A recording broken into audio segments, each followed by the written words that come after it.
Big TV భక్తి సమాచారం WhatsApp ఛానల్లో జాయిన్ అవ్వండి. అన్ని విశేషాలు ఎప్పటికప్పుడు తెలుసుకోండి. ఈ మూడవ జన్మలో నేను శ్రీకృష్ణ పరమాత్మగా మీ కడుపున ఆవిర్భవించినప్పుడు చేసినటువంటి లీలల్ని మీరు నిరంతరం స్మరించిన కారణం చేత మీ మనసుని పట్టినటువంటి పాపరాశి ధ్వంసమై ఇక మళ్లీ పుట్టవలసిన అవసరం లేని పునరావృత్తి రహిత శాశ్వతమైనటువంటి శివసాయుజ్య స్థితిని మోక్ష రూపంలో మీరు పొందుతారు. కాబట్టి నా లీలను స్మరించడమే మీకు ఉత్తమోత్తమైనటువంటి లక్షణం అన్నాడు.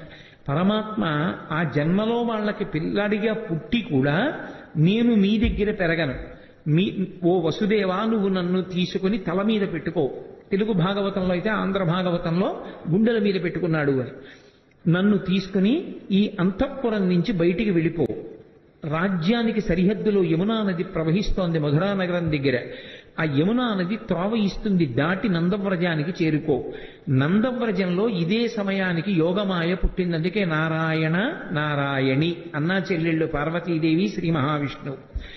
యోగమాయ పుట్టి ఉన్నది, నన్ను తీసుకెళ్లి అక్కడ పడుకోబెట్టి ఆ ఆడపిల్లని తీసుకెళ్లి మళ్ళీ వెనక్కి వచ్చేసిన తరువాత మళ్లీ నువ్వు అంతఃపురంలోకి వచ్చి కాళ్ళకి చేతులకి సంకెళ్ళు పడిపోయి యథాస్థితిని పొందిన తరువాత ఆడపిల్ల ఏడుస్తుంది.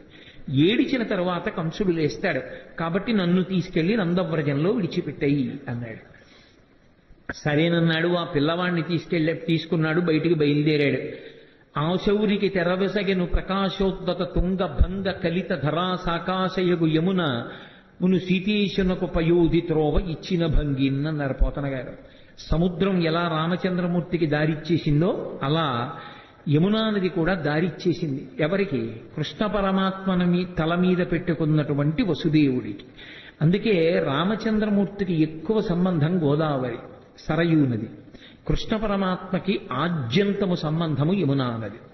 యమునా నదితో ఆయనకి సంబంధం ఉండడానికి కారణం ఒక్కటే, యముడు యమున వీళ్ళిద్దరూ అన్న చెల్లి, వీళ్ళిద్దరూ సూర్య భగవానుడి యొక్క బిడ్డలు. యమున ముందుకు నడిచి వెళ్ళిపోతూ ఉంటుంది, కాలము వెనక్కి రాదు.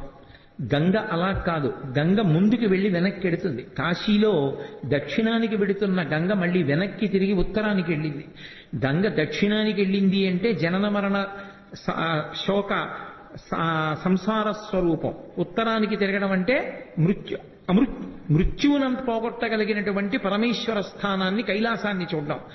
అక్కడ తిరిగింది కాబట్టి ఉత్తరానికి కాశీపట్టణంలో ప్రవహించేటటువంటి గంగకి ఒక ప్రత్యేకమైనటువంటి ప్రాముఖ్యత ఏర్పడింది. అందుకే కాశీగంగా అంటూ ఉంటారు. యమున అలా కాదు, ముందుకే వెడుతుంది. అందుకే యమున కాలస్వరూపం.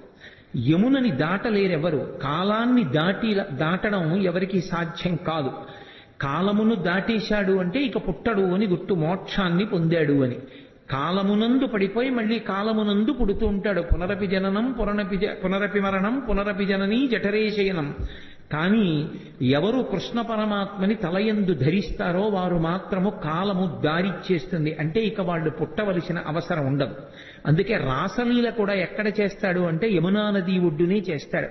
రాసలీల అంటే ఏదో ఒళ్ళు కొవ్వెక్కి ఆడవాళ్లతో కలిసి ఆడినటువంటి క్రీడ కాదది. రాసలీల అంటే ఎంతమంది జీవులు తరించడానికి సిద్ధంగా ఉన్నారో, ఎంతమంది ఆ భక్తి పరిపక్వతని పొందారో అంతమంది పరమాత్మ యొక్క బ్రహ్మానందాన్ని అనుభవించేటటువంటి స్థితిని భాగవతంలో రాసలీలా ఘట్టంగా తీసుకొచ్చారు. అందుకే అంగనామంగనా మంతరే మాధవం అంటాడు లీలాశుకుడు. ఇటు పక్కన ఒక అంగన, ఇటు పక్కన ఒక అంగన ఉంటే మధ్యలో కృష్ణుడు ఉంటాడు. కృష్ణుడికి మధ్యలో అంగన ఉంటుంది. అంటే ఎంతమంది జీవులు బ్రహ్మానంద స్థితిలో ఉంటారో అంతమందిని బ్రహ్మానంద స్థితిలో పరమేశ్వరుణ్ణి అనుభవిస్తూ ఉంటారు. ఆ స్థితిని ఆవిష్కరించేటటువంటి అద్భుత ప్రక్రియ రాసలీల. అది కాలాతీత స్థితిని చూపిస్తుంది. కాబట్టి యమున ఒడ్డునే చేస్తాడు కృష్ణ పరమాత్మ. అంతటి మహానుభావుడు, అదే ఆయనలో ఉన్నటువంటి మెరుపు. అందుకే కృష్ణుని యొక్క లీలలను అర్థమై తెలుసుకుంటే జ్ఞానము కలుగుతుంది. ఒకవేళ వాటి లోపల ఉన్న విశేషం తెలియకపోయినా పరమభక్తితో కృష్ణలీలల్ని విన్నంత మాత్రం చేత ఒక లక్షణం కలుగుతుంది. అది మీరు తెలిసి వినండి, తెలియక వినండి. మీరు మనసు మాత్రం ఆర్ద్రతతో సంస్కారవంతంగా భక్తితో ఆ లీలల్ని వింటే కృష్ణ పరమాత్మ యొక్క స్పర్శ మనసుకి తగిలితే, ఆయన తగలగానే పాపమంతా కూడా తొలగిపోతుంది. అందుకే కృష్ణలీలల్ని ఎందుకంత గొప్పగా చెప్పుకుంటారు లోకంలో అంటే, కృష్ణలీలలు మనసుకి తగిలితే, మనసుకి కృష్ణుడితో సంపర్కం ఏర్పడితే అది పాప దాహకత్వానికి కారణమవుతుంది. అందుకు మహానుభావుడు అన్ని లీలలు చేశాడు. అది ద్వాపర యుగంలో జరిగింది. కలియుగంలోకి వచ్చేటప్పటికి భాగవతం పేరుతో వాటిని వింటాం. అందులో ప్రధానమైనటువంటివి జారలీల, చోరలీల. మీరు చూడండి, జారలీల అంటే సాధారణంగా ఎప్పుడు స్మరిస్తారంటే రాత్రి వేళ స్మరిస్తారు.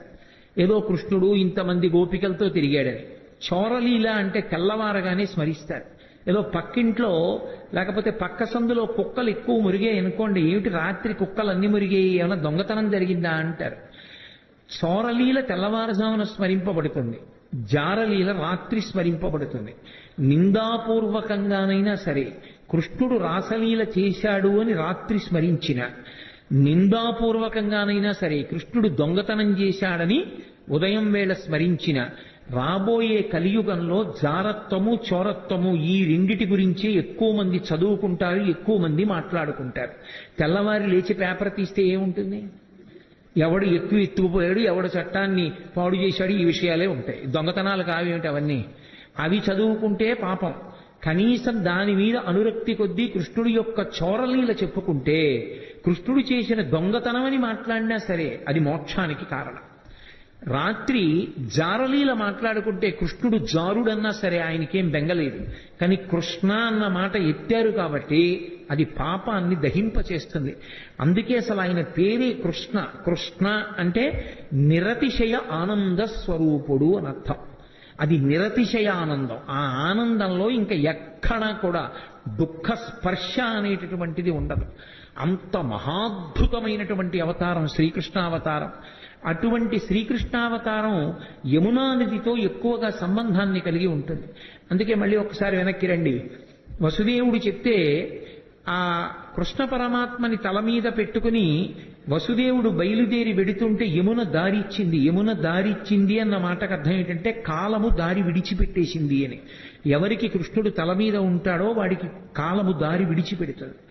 నందవ్రజానికి వెళ్ళాడు. ఏమి ఎందుకు ఉండకూడదు మధురానగరంలో? మధురానగరంలో కృష్ణుడు ఉండడు. ఎంతకాలం ఉండడు? కృష్ణుడు ఎంతకాలం ఉండడు అంటే కంసుడు ఉన్నంత కాలము కృష్ణుడు ఉండడు. కంసుడు మధురని విడిచిపెట్టేస్తే, కంస సంహారం అయిపోతే కృష్ణుడు మధురలోనే ఉంటాడు. కంసుడు మధురని పరిపాలించినంత కాలం కృష్ణుడు నందవ్రజంలో ఉంటాడు. దాని అర్థం ఏమిటంటే మధ్యలో యమునా నది ఉంటుంది.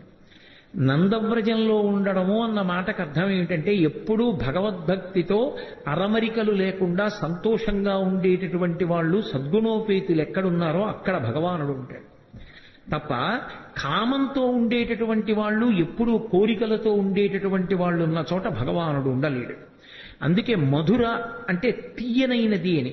మధురమైన తలంపులతో కంసుడు గత జన్మలో కాలనేమి కోర్కెలతో వెంపర్లాడుతూ కంసుడు మధురని పరిపాలించినంత కాలం కృష్ణుడు ఉండడు, నందవ్రజంలో ఉంటాడు. కంస సంహారం అయిపోతే అదే కృష్ణుడి చేతిలో కంసుడు మడిసిపోతే మధురానగరంలో ఉండిపోతాడు. అప్పుడు ఆ మనసు పవిత్రం. కంసుడు లేని మనసు పవిత్రం. మీరు ఎక్కడ అన్వయించేయండి అంతే. అందుకే కాముడు ఉన్న చోట రాముడు ఉండడు అంటారు. కామకోటికి రామకోటికి తేడా ఏమి అని వారు పరమాచార్య స్వామి.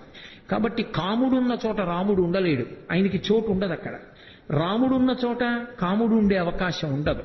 భగవత్తత్వమునందు రమించే హృదయంలో కామానికి చోటు లేదు. భగవత్తత్వంలో రమించడానికి అవకాశం లేని చోట కాముడు మాత్రమే ఉండే అవకాశం ఉంటుంది. అందుకే కాముడు రాముడు, కృష్ణుడు కంసుడు, ఇవి రెండు ఎప్పుడు ఒకరుంటే రెండవ వారు ఉండరు. ఆఖరికి మాత్రం భగవంతుణ్ణి నమ్ముకున్న భక్తుడికి మాత్రం ఎప్పుడో అప్పుడు కంస సంహారమో కామ సంహారమో చేసి కృష్ణుడో రాముడో హృదయంలోకి వచ్చి నిలబడడం మాత్రం ఖాయం. ఆ భక్తి మాత్రం ఉండాలి. For more videos like this, subscribe Big TV channel.